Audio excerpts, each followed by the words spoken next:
안녕하세요. 박장백 사무장입니다. 이번 시간에는 근저당권을 실생활에서 많이 사용하죠. 근저당권이 설정이 되어 있을 때 그 근저당권에 대한 피담보 채무, 즉 근저당권과 관련된 채무를 다 변제를 하면, 지연손해금까지 싹 다 변제를 하면 근저당권 당연히 말소를 해주죠, 보통 채권자가. 그리고 채권자가 말소를 안 해줬다 그럼에도 불구하고, 다 변제했음에도 불구하고, 그러면 소송을 통해서 말소를 단독으로 할 수 있습니다. 자, 그런데 근저당권에 관련된 채무를 전액 다 변제한 것이 아니고 일부만 변제했다. 그러나 채권 최고액 이상을 변제했을 때 과연 채무자가 근저당권을 단독으로 말소할 수 있느냐, 이 점에 관해서 알아볼 건데요.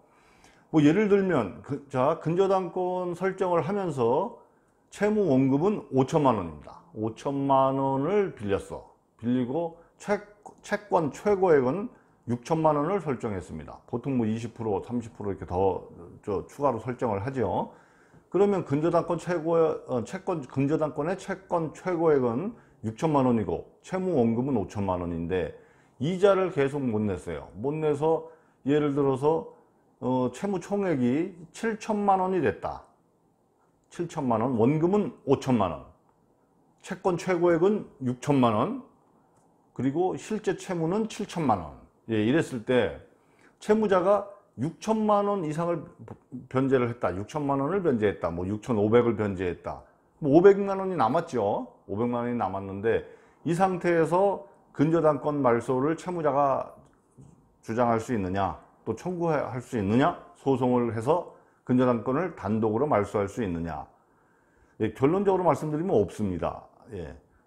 왜냐하면 이 근저당권의 그 피담보, 채권자 입장에서는 그 피담보 채권은 그 이전에 채무자가 변제한 것은 이미 변제를 한 것이기 때문에 특별한 사정이 있지 않으면, 특별한 사정까지도 안 가겠는 것 같은데, 특별한 사정이 있지 않으면 그 근저당권은 계속 살아있는 겁니다.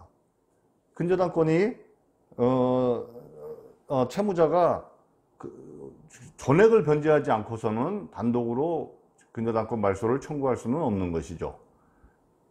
그래서 근저당권을 채무자 입장에서 근저당권을 어떻게든 말소를 해야 되겠다 하면, 왜 채권자도 근저당권은 설정이 되어 있지만 그 채권을 빨리 회수하거나 여러 가지 사정 등으로, 여러 가지 사정 빨리 회수하거나, 아니면 경매를 집어넣더라도 자기 채권을 다 받지 못한다고 판단할 수도 있죠. 그런 경우도 많이 있습니다. 그래서 채무자가 변제를 할 때는, 채권 최고액 이상을 변제를 할 때는, 아니면 그 채권 최고액에서 약간 못 미치는 변제를 하더라도 변제를 하면서 근저당권을 말소해줘라, 말소해다오, 이렇게 합의를 해서 그 근저당권 말소에 필요한 서류를 다 확보를 하면서 동시에 변제를 하는 것이 채무자 입장에서 유리하겠죠. 다 아시겠죠? 근저당권 채권 최고액을 다 변제했다고 해서 채권 최고액을 초과하는 채무가 남아있다면 근저당권을 채무자가 단독으로 말소할 수는 없는 겁니다. 이상 마치겠습니다.